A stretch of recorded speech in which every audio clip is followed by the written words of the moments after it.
ఒరే నువ్వు లేవరా. శివధనస్సు విరిచిందెవరు?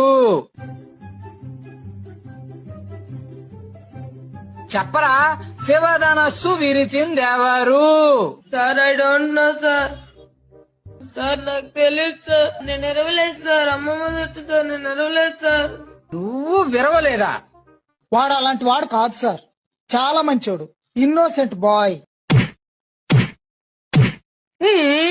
Head master. Sir glad to meet you. శివధనస్సు సార్ శివధనస్సు ఎవరు విరిచారో వాడికి తెలియదట. కనీసం మాస్టర్ కైనా తెలియాలి కదా. శివధనస్సు వీళ్ళు విరిచారా? Sir I don't know sir. నేను ఎరవలేదు సార్. ఒట్టు సార్. నేను ఎరవలేదు సార్. ఈ క్లాస్ వాళ్ళు అలాంటి ఏదో పని చేయరు sir. First time students 6th class వాళ్ళు అయి ఉంటారు. స్కూల్ మూసివేయండి. సార్ ఇంత చిన్న విషయానికి